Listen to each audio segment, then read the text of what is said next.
jedhamurratti eeggatamuu shooferoota konkolaataa irratti raawwatame mormuudhaan hiriira kaba'an jiraattonni godina Goojjaan Bahaa kan magaalaa Maanu'eel jedhamu poolisoota walitti buusaanii jiraattonni raadiyoo sagalee Ameerikaaf ibsanii jiru. Tarkaanfii poolisoonni fudhatan jedhameenis lubbuun nama tokko darbe namoonni 4 madaa'unis jiraattonni ibsanii jiran. Dhuma torban darbee lakkoofsi isaanii 30 ka caalan shooferoonni fi gargaartonni isaanii bakka Alii Dooroo jedhamutti waraana bilisummaa Oromoon qabamuu isaanii maatii isaanii biraa odeeffannoon nu dhaqqabeera ka jedhan ragabaatonni maatiin shooferoota kanaa mataatti qarshii miliyoona tokko gargaartota shooferootaaf immoo mataatti qarshii 500,000 yoo baasan akka gadhiisan maatiif bilbilchiisanii himaniiru jedhan. Jiraattonni maqaan isaanii akka hin ibsamne gaafatan raadiyoo sagalee Ameerikaaf akka ibsanitti shooferoota qabaman kana gadhiisuuf maatiin yaalii adda addaa gochaa akka jiran dubbatan. Alii Dooroo bakka jedhamu kanatti waboon namoota butee akka fudhatuu fi ofii isaanis dhiheenya kana walakkeessa guyyaa haalli kun isaan mudatee akka ture kan ibsan obbo Misikir Ambaaw qarshii miliyoona 1 kennanii gadhiifamuu isaanii dubbatu. Dhimma kana laalchisee aangawoota Oromiyaas ta'e ka federaalaa biraa odeeffannoo argachuuf yaaliin ta'e milkoofne. Gama kaaniin himannaa kana laalchisuudhaan as United States irraa sagaleen Ameerikaa kan dubbise dubbii himaan idil addunyaa kan waraana bilisummaa Oromoo obbo Odaa Tarbii dhaabni isaanii gocha kana keessaa akka harka hin qabne dubbataniiru. Jalqabaa kan qulqulleessuu barbaadu humni keenya gocha akkasii hin raawwannes hin raawwatus. Yeroo ammaa biyya kana keessatti qaamonni hidhatanii socho'anii sababa adda addaa fi sosocho'aa jiranii keessaayyuu bakka amma kaafte Dabra Maarkosii fi Finfinnee gidduu kanatti humni hidhatee socho'uu sababa adda addaa fi naannoo sana socho'u garan qaban. Ragaa maaliin humni hidhate kuni waboodha jedhamee qubni nutti qabu yeroo kanatti. Daandii gurguddaa kanarratti waan namni 30 akkasiin qabamee bakka isaan jiran wallaalamu kuni nama gaafachiisan. Sirnichi kun ofii mootummaa jedhee waamu kuni hojii samaaf hojjetaa jiru. Uummata kana nan bulcha jedhee waan hojjetaa jiru fakkeessaa garuu karaa tokkoon waan akkasitti uummata irratti ta'aa jira. Komishinni mirga namoomaa kan Itoophiyaa gamasaan dhimma kana irratti odeeffannoo akka qabu ibsee ogeessotaan qulqulleeffachaa akka jiru ibseera jechuudhaan Asteer Misgaanaaw Bahar Daar irraa gabaastee jirti. Mirga lammiiwwanii dhiitaan kan ittiin jedhe miseensota poolisii 157 ajajoota isaanii hojiirra ari'achuu waajjirri nagaaf nageenya naannoo Sidaamaa beeksisee jira. Caamsaa 15 bara 2015 magaalaa Hawaasaa keessatti kan geggeeffame akka nama butanii fudhachuuf humnaan gudeeddii kanneen shakkaman miseensonni poolisii seeraan akka gaafataman ajaji darbuu itti gaafatamaan waajjirichaa obbo Alamaayyoo Ximootiyoos raadiyoo sagalee Ameerikaaf ibsaniiru.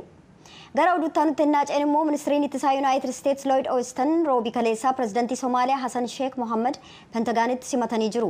Hooggantoonni kun walga'uun carraa tumsa waraanaa itti fufiinsaan balaa naannoof hariiroo ittisaa keessatti guddina barbaachisaa ta'e irratti mari'ataniiru. Austin haleellaa Somaaliyaa yeroo ammaa gaggeessituu fi lammiiwwan ishee duula waraanaa kan Al-Shabaab ofirraa ittisuuf gaggeessan keessatti wareegama baasaniif galateeffataniiru. Mootummaan federaalaa Somaaliyaa lakkoofsa humnootii gamtaa Afrikaa hanqisuuf akkasumas ce'umsa nageenyaa gochuuf qophaa'aa waan jiruuf jecha qindoominaan hojjechuu fi deeggarsi addunyaa akka barbaachisu aangawoonni lameen walii galanii jiran. Keessattuu tasgabbii dhabuu Sudaanii fi balaa Al-Shabaab itti fufiinsa qabu dabalatee diinummaan wal ilaaluun naannoo sana keessatti deemaa jiru yoo ilaalle yeroon kun akkaan barbaachisaa ta'aa jedhan Austin. Somaaliyaa waaltaa keessatti milkaa'ina itti fufiinsa qabu kan duula marsaa ammaa Soomaaliyaan durfamu Al-Shabaab irratti gaggeeffamaa jiru dhaga'uun na jajjabeesseera jedhan Austin. Dhukaasa dhaabuun guyyoota 3 ture kibxata ganama erga xumuramee booda waraana Sudaaniif humna waraanaa hatattamaan humna guddaa qabu gidduutti walitti bu'iinsi deebi'ee akka jalqabe gareen mormii dhageessisaniif jiraattonni gabaasanii jiru. Lolli kun lubbuu namoota 1,000 lakkaa'amanii ka galaafate yoo ta'u namoonni miliyoona 2.5 ol ta'an qe'ee isaanii irraa baqatanii gara naannoo nageenya qabu ka Sudaan keessaa fi biyyooti ollaatti akka ba'an ka dirqisiise ta'u dhaabbanni godaansaa kan tokkummaa mootummootaa ibsee jira. Gama kaaniin Sudaan keessatti dhaabbileen fayyaa naannoo walitti bu'iinsaan miidhaman keessa jiran 3 keessaa harka 2 ka ta'an tajaajilaan ala ta'aniiru jechuudhaan hoogganaan dhaabbata fayyaa addunyaa ka tokkummaa mootummootaa yookaan WHO Dr. Tedros Adhanom ibsanii jiru. Kana malees haleellaan irra deddeebiin dhaabbilee fayyaa kuusaa meeshaalee yaalaa ambulaansiif hojjetoota fayyaa irratti raawwatamu hojjetoonni tajaajila fayyaa hospitaala ga'uurraa isaanitti seeraa jedhaniiru. Dr. Tedros kibxata kaleessaa jechuun waxabajjii 21 bara 2023 Jeenevaa keessatti gaazexeessotaaf ibsa kennaniin Sudaan keessatti hokkarri ji'oota lamaaf mudate kun tajaajila fayyaa kennuu irratti dhiibbaa guddaa kan geessise ta'uu fi namoonni miliyoona 11 Obbo Taayyee Guddisaa ajjeechaan raawwatame isaan gaddisiisuu ibsuu isaanii waajjirichi itti dabaluudhaan beeksisee jira. Dhimma kanarratti aangawoota aanaa godinaaf naannoo Oromiyaa irraa odeeffannoo dabalataa argachuuf tattaaffiin taasisan hin milkoofne. Gama biraan Komishiniin Mirgoota Namoomaa Itoophiyaa odeeffannoo kana akka qabu ibsee haala nageenya naannoo ajjeechaan itti raawwatame rakkisaa ta'uurraa kan ka'e hanga ammaatti dhimmicha qulqulleeffachuu akka hin dandeenye dubbatee jira. Naakoro Malkaatu Amboorraa gabaase.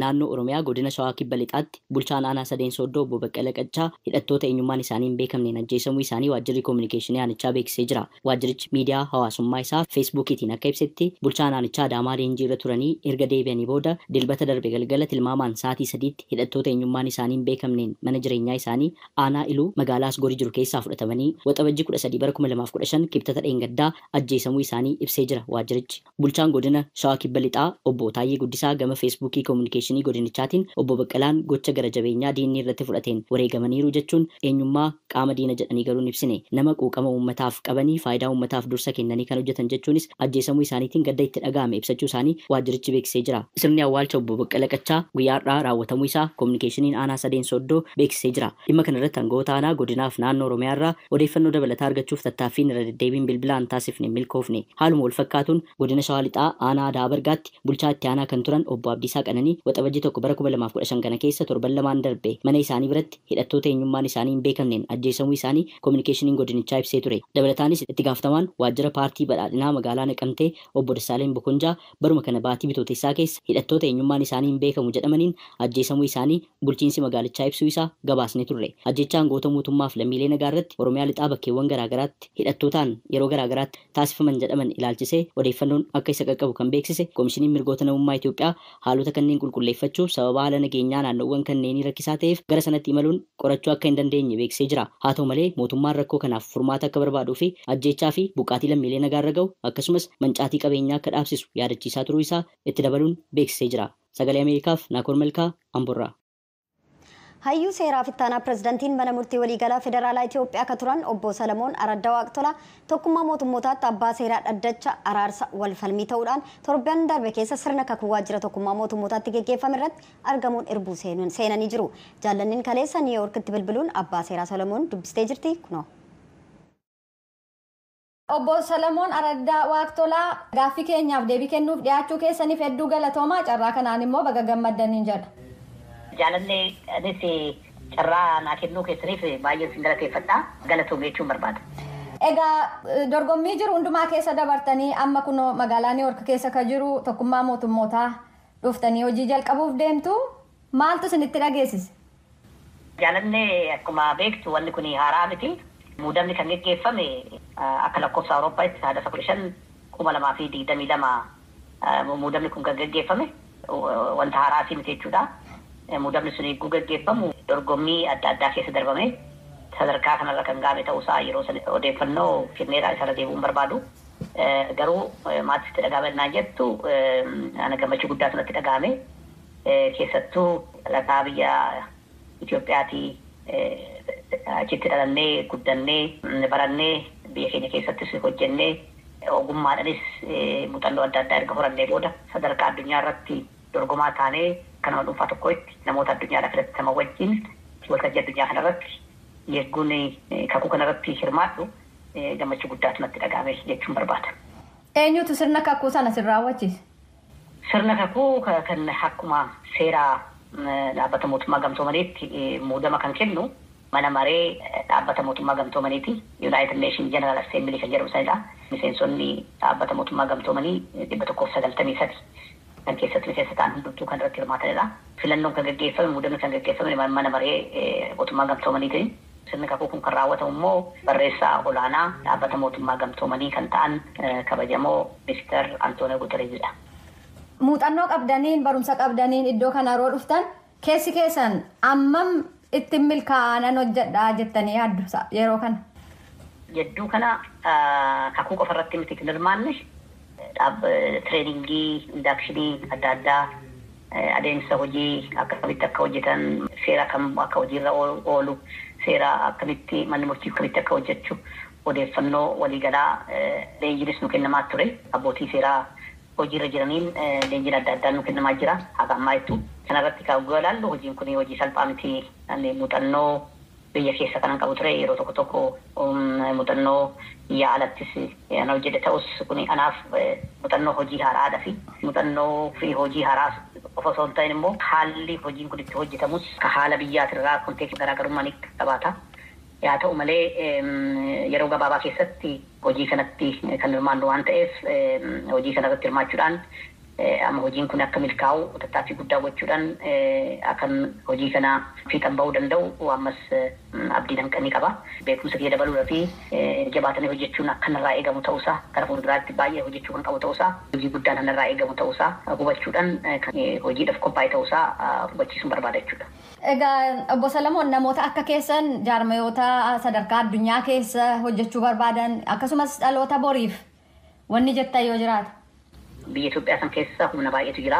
Biyya Itoophiyaa keessa osoo hin ta'in dhalataan biyya sadii ta'anii addunyaa irratti ardii hundumarratti dhalatanii guddatanii baratanii sadarkaa guddaarra kan ga'an namoonni biyya keenyaa baay'eetu jiru. Isaan hundumtuu tokkoffaa kanarraa xiqqoo hubannoo ni fudhatan jedhee kan yaadu addunyaa irratti dorgomuu kan danda'u ta'uusaa namoonni keenya jabaatee hojjetee bakka biyyuu ga'uu kan danda'u ta'uusaa kanaa olitti bakka nani amma ga'ee kanaa olitti deemamuun kan danda'amu ta'uusaa keessattuu dhaloonni dargaggeessi kun dhaloonni boruu kun jabaatee hojjechuu akka qabu jabaatee barachuu akka qabu consistently disciplined ta'ee hojii isaa kan hojjete yoo ta'e biyya keessa jiraata san qofa irratti dorgomaa osoo hin ta'in akka addunyaattis dorgomaa ta'anii bakka ilmoon namaa ga'uu danda'u hunda ga'uu kan dandeenyu kanaafis dandeettii kan qabnu ta'uusaa kana irratti xiqqoo dhalootas inspaayirii godhee tajaajila kana caalaa deemuu ni danda'a dhaloonni dhufu.